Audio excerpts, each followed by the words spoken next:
നമസ്കാരം. എല്ലാവർക്കും നമ്മുടെ പുതിയൊരു വീഡിയോയിലേക്ക് സ്വാഗതം. നമ്മളിൽ പലരും അണിയുന്ന ഒന്നാണ് ഭസ്മം എന്ന് പറയുന്നത്. ഭസ്മം ധരിക്കേണ്ടതുപോലെ അത് നമ്മൾ ധരിച്ചു കഴിഞ്ഞാൽ അതിന്റെ ഫലം അത്ഭുതകരമായിട്ട് നമുക്ക് അനുഭവിച്ചറിയാൻ സാധിക്കും എന്നുള്ളതാണ്. പലരും വിചാരിച്ചിരിക്കുന്നത് ഈ ക്ഷേത്ര പൂജാരിമാർ അണിയുന്ന ഒരു കുറിയാണ് ഈ ഭസ്മക്കുറി എന്നാണ്. കൂടുതൽ ആളുകളും ഈ കാലഘട്ടത്തിൽ മനസ്സിലാക്കി വെച്ചിരിക്കുന്നത് അങ്ങനെയാണ്. എന്നാൽ ഇതിന്റെ ആ ഒരു വാസ്തവം അറിഞ്ഞാൽ ഇതിലും ശക്തിയുള്ള ഒരു മരുന്ന് ലോകത്ത് എവിടെയും കിട്ടില്ല എന്ന് നിങ്ങൾക്ക് ഇതിൽ നിന്നും തീർച്ചയായിട്ടും ബോധ്യമാകും. ഇത് പറയാൻ കാരണം ഇത് സ്ത്രീകൾക്കും പുരുഷന്മാർക്കും കുട്ടികൾക്കും അവർ ഏത് മതവിഭാഗത്തിൽപ്പെട്ട ആളുകൾക്കാണെങ്കിലും ശരി തീർച്ചയായും ധരിക്കാവുന്നതാണ്. ഈ ഭസ്മത്തിന്റെ അത്ഭുത ശക്തിയെക്കുറിച്ച് പറയുന്നതിന് മുൻപ് നമ്മുടെ നാട്ടിൻ പുറങ്ങളിൽ നിന്ന് നല്ല പ്രായം ചെന്ന ആളുകൾ ഈ ആധുനിക കാലഘട്ടത്തിൽ ചെയ്തു പോരുന്ന ആ ഒരു പൊടിക്കൈ എന്താണെന്ന് ഒന്ന് പറയാം. അതായത് ശരീരം ചൊറിഞ്ഞു തടുക്കുക, അല്ലെങ്കിൽ പുഴുക്കടി പോലെ ചർമ്മത്തില് പ്രത്യക്ഷപ്പെടുക. ഇനിയിപ്പോൾ അതുമല്ലെങ്കിൽ ശരീരത്തിലെ കരുവാളിച്ച പാടുകളൊക്കെ പ്രത്യക്ഷപ്പെട്ടാൽ ഈ ഭസ്മം ഒരു നുള്ളെടുത്ത് ഈ പറഞ്ഞ ഭാഗത്ത് ഒന്ന് തൂവിക്കൊടുക്കും. എന്നിട്ട് 1 മിനിറ്റ് ഒന്ന് നൈസായിട്ട് അതിന്റെ മുകളില് ചർമ്മത്തില് ഒന്ന് തടവും. അത്രയും മതി.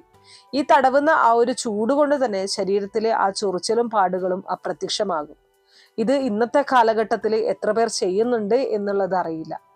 ഇതെങ്ങനെ സംഭവിക്കുന്നു എന്ന് ചോദിച്ചാൽ അതിന്റെ കാരണം എന്താണെന്ന് ഇപ്പോഴും ആർക്കും അറിയില്ല. അപ്പോൾ ഈ പറഞ്ഞതിൽ നിന്നും നിങ്ങൾ അറിഞ്ഞിരിക്കേണ്ട ഒരു വാസ്തവം, ഈ ഭസ്മം നെറ്റിയിൽ തൊടാൻ വേണ്ടി മാത്രമുള്ളതല്ല. ഇതുപോലുള്ള പല അത്ഭുതങ്ങളും നമുക്ക് സൃഷ്ടിക്കാൻ സാധിക്കും. ഈ പറഞ്ഞത് പൂജിക്കാത്ത, അതായത് സാധാരണ കടയിൽ നിന്നും മേടിക്കുന്ന ആ ഒരു ഭസ്മം കൊണ്ട് ചെയ്യാവുന്ന കാര്യങ്ങളാണ്. എന്നാൽ പൂജിച്ച ഭസ്മത്തിന് ഈ പറഞ്ഞതിന്റെ അനേകമിരട്ടി ശക്തിയാണുള്ളത്. ഇത് പറയാൻ കാരണം ഈ പൂജിച്ച ഭസ്മം തൊടുമ്പോൾ കിട്ടുന്ന ഏറ്റവും വലിയ അനുഗ്രഹമായിട്ട് കണ്ടിരിക്കുന്നത് ഒരു വ്യക്തിക്ക് തന്നെ മാനസികമായിട്ട് ദ്രോഹിച്ചു കൊണ്ടിരിക്കുന്ന, അല്ലെങ്കിൽ തനിക്ക് ഏറ്റിട്ടുള്ള ആ ഒരു പ്രഹരത്തെ അതിനെ ഇല്ലാതാക്കാനായിട്ടാണ് ഈ പറഞ്ഞ പൂജിച്ച ഭസ്മം അണിയുന്നത്. ഇവിടെ നമ്മൾ ഏറ്റവും ആദ്യം പറഞ്ഞത് ഈ ശരീരത്തിലെ ചൊറിച്ചില് അല്ലെങ്കിൽ അസ്വസ്ഥതകൾ മാത്രം മാറാനായിട്ട് ഭസ്മം തൊടുന്ന കാര്യമാണെങ്കിൽ, ഇനി പറയാൻ പോകുന്നത് മാനസികമായിട്ടുള്ള അസ്വസ്ഥതകൾ ഉണ്ടായാല് ഭസ്മം എങ്ങനെ അതിൽ പ്രവർത്തിക്കുന്നു എന്നുള്ളതാണ്. ഇതിന് ചില ഉദാഹരണങ്ങൾ പറഞ്ഞാല് ഈ കണ്ണീർ ദോഷം, ബാധാദോഷം, അതുപോലെ തന്നെ അകാരണമായിട്ടുള്ള പേടി, രാത്രിയില് ഞെട്ടി എഴുന്നേൽക്കുക, ഇങ്ങനെയുള്ള ദോഷങ്ങളെല്ലാം ഈ പറഞ്ഞതുപോലെ മാനസികമായിട്ടുള്ള ദോഷങ്ങളാണ്. ഈ ദോഷങ്ങളെ നമുക്ക് മരുന്ന് കഴിച്ച് മാറ്റാൻ സാധിക്കുന്നതല്ല. ഇത് പറയാൻ കാരണം മരുന്നിന് നമ്മുടെ ശരീരത്തിനുള്ളിൽ പ്രവേശിച്ചിരിക്കുന്ന രോഗാണുക്കളെ മാത്രമേ നശിപ്പിക്കാൻ സാധിക്കുകയുള്ളൂ. അപ്പൊ ഈ പറഞ്ഞ മാനസികമായിട്ടുള്ള ദോഷങ്ങൾ അത് രോഗാണുക്കള് ഈ രോഗപകർച്ചയിലൂടെ കൊണ്ടുവരുന്ന ദോഷങ്ങളല്ല. അതുകൊണ്ട് തന്നെ ഇവയെ ഈ ദൈവിക ശക്തി ഒന്നുകൊണ്ട് മാത്രമേ ഉന്മൂലനം ചെയ്യുവാനായിട്ട് സാധിക്കുകയുള്ളൂ. പ്രത്യേകം ഓർക്കുക, ഇത് ഏത് മതവിഭാഗത്തിൽപ്പെട്ടവർക്കും ഉപയോഗിക്കുന്നതിൽ യാതൊരുവിധ തടസ്സവുമില്ല. പക്ഷേ നിഷ്ഠ പാലിക്കണം എന്ന് മാത്രമേ ഉള്ളൂ. ഈ പറഞ്ഞവയിൽ വെച്ച് ഈ ബാധാദോഷത്തിനാണെങ്കിലും ശരി, രാത്രിയിൽ ഉറക്കത്തിൽ നിന്നും ഞെട്ടി എഴുന്നേൽക്കുന്ന ഘട്ടത്തിലും ഈ ഭസ്മം നനച്ച് നെറ്റിയിൽ തൊടുകയാണ് ഏറ്റവും ഉത്തമം. ഇത് ഈ പറഞ്ഞതുപോലെ ചെയ്താൽ ഇത് മാറുമോ എന്ന് സംശയമുള്ള ആളുകളാണ് നിങ്ങളെങ്കിൽ നിങ്ങൾ രാത്രി കിടന്നുറങ്ങുന്നതിന് തൊട്ട് മുൻപായിട്ട് കൈയും കാലും മുഖവും കഴുകി വരിക. ഒരു നുള്ള് ഭസ്മം എടുത്ത് നനച്ച് നെറ്റിയിൽ അണിയുക. ഇങ്ങനെ ഭസ്മം നെറ്റിയിൽ അണിയുന്ന ആ ഒരു സമയത്ത് മഹാദേവനെ നന്നായിട്ട് മനസ്സിൽ പ്രാർത്ഥിക്കുക. എന്നിട്ട് നിങ്ങളൊന്ന് ഉറങ്ങാൻ കിടന്ന് നോക്കിക്കേ. വളരെ നല്ല ഉറക്കം കിട്ടുമെന്ന് മാത്രമല്ല, നിങ്ങളെ പേടിപ്പെടുത്തുന്ന ഒരു സ്വപ്നവും നിങ്ങളെ ശല്യപ്പെടുത്തുകയുമില്ല. അതോടൊപ്പം നിങ്ങൾ എന്താവശ്യത്തിനാണോ ഭസ്മം അണിയുന്നത്, പിറ്റേ ദിവസം പുലർച്ചെ നിങ്ങൾ ഉറക്കമുണരുമ്പോൾ ആ ദോഷം നിങ്ങളെ വിട്ടുപോയിട്ടുണ്ടാകും. ഈ പറഞ്ഞത് കേവലം 10 100 ആളുകളുടെ അനുഭവമല്ല, ആയിരക്കണക്കിന് ആളുകളുടെ അനുഭവമാണ്. അതുപോലെ ഒരുപക്ഷെ നിങ്ങൾക്ക് അകാരണമായിട്ടുള്ള പേടിയുള്ള ഒരു വ്യക്തിയാണെങ്കിൽ നിങ്ങൾക്ക് ഏറ്റവും ഉത്തമം രാവിലെയും വൈകിട്ടും ഭസ്മധാരണം ചെയ്യുന്നതായിരിക്കും. നിങ്ങൾക്ക് ഈ പറഞ്ഞതുപോലെ രാത്രിയിൽ ഈ നെറ്റിയിൽ തൊട്ട് കിടന്നുറങ്ങി രാവിലെ എഴുന്നേൽക്കുമ്പോൾ അത് മാറിയെന്ന് വരില്ല. പറയാൻ കാരണം ഈ അകാരണമായിട്ടുള്ള പേടിക്ക് നിങ്ങൾ ദിവസവും ഭസ്മക്കുറി അണിയേണ്ടതായിട്ടുണ്ട്. ഒരു 21 ദിവസം മുതൽ 41 ദിവസങ്ങൾക്കുള്ളിൽ നിങ്ങളുടെ അകാരണമായിട്ടുള്ള ഭയം അത് അല്പാൽപമായി തന്നെ നിങ്ങളെ വിട്ടുപോയിട്ടുണ്ടാകും.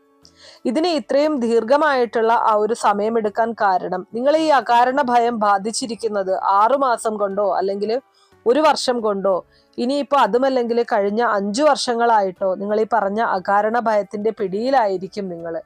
അപ്പോൾ അങ്ങനെയുള്ള കാര്യങ്ങൾ അത് മാറാനൊക്കെ ഇതുപോലെ തന്നെ കുറച്ച് കാലതാമസം എടുക്കും. അതുകൊണ്ട് തന്നെ ഈ പറഞ്ഞതുപോലെ ഞാൻ ഈ 21 ദിവസം നെറ്റിയിൽ തൊട്ടിട്ടും അത് മാറിയില്ലല്ലോ എന്ന് കരുതി അത് പെട്ടെന്ന് അങ്ങനെ നിർത്തിക്കളയരുത്. കുറഞ്ഞത് ഒരു 3 മാസമെങ്കിലും തുടർച്ചയായിട്ട് ഉപയോഗിക്കുക. 100% ഉറപ്പായിട്ടും നിങ്ങൾക്കതിൻ്റെ ഫലം കിട്ടിയിരിക്കും എന്നുള്ളതാണ്. ഇതിനിടയ്ക്ക് ഈ സ്ത്രീകളാണെങ്കിൽ ചോദിക്കാൻ സാധ്യതയുള്ള ഒരു സംശയമാണ്, ഇത് 41 ദിവസം തുടർച്ചയായിട്ട് അല്ലെങ്കിൽ 3 മാസം തുടർച്ചയായിട്ട് തൊടണം എന്ന് പറഞ്ഞു.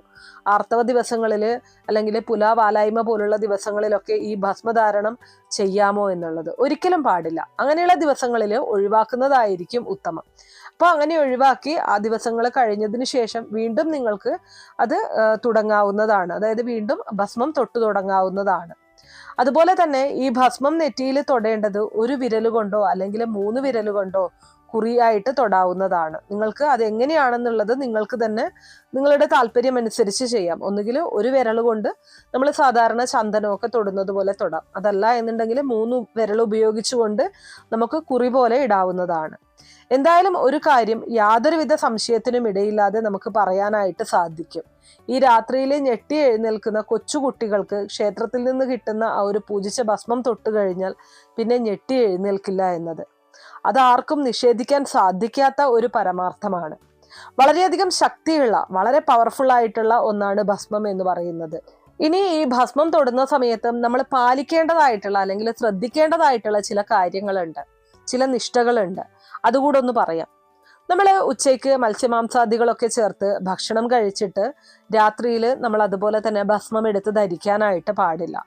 ഒന്ന് കുളിച്ച് ഫ്രഷ് ആയ ശേഷം മാത്രമേ ഭസ്മധാരണം നടത്താനായിട്ട് പാടുള്ളൂ. അങ്ങനെ ചെയ്യുന്നതാണ് ഉത്തമം. അതുപോലെ തന്നെ സാധാരണയായിട്ട് രാവിലെ ഭസ്മം തൊടുന്നത് ഭസ്മം നനച്ചു തൊടുന്നതായിരിക്കും ഏറ്റവും ശ്രേഷ്ഠം.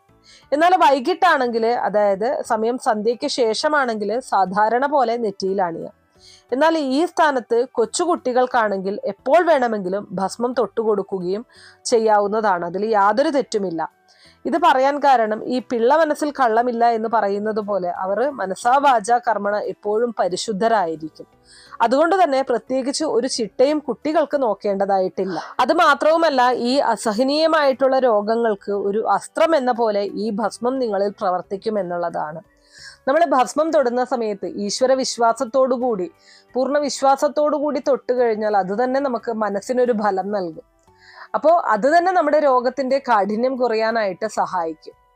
അപ്പോൾ നിങ്ങൾക്ക് സാധിക്കുമെങ്കിൽ നിത്യവും ഭസ്മം തൊടുക. ജീവിതത്തിലെ എല്ലാ തടസ്സങ്ങളും ഇല്ലായ്മ ചെയ്യാനായിട്ട് നിങ്ങളുടെ ഉള്ളിൽ തന്നെ ഒരു ശക്തി ഉണ്ട് എന്നുള്ളത് തിരിച്ചറിയാൻ അത് സഹായിക്കും. അപ്പോൾ ഇത്രയേ ഉള്ളൂ ഇന്നത്തെ വീഡിയോ. കുറച്ചു പേർക്കെങ്കിലും ഉപകാരപ്രദമായി കാണും എന്ന് വിശ്വസിക്കുന്നു. ഇതുപോലുള്ള അറിവുകൾക്കായിട്ട് നമ്മുടെ ഈ ചാനൽ ഒന്ന് സബ്സ്ക്രൈബ് ചെയ്യാം.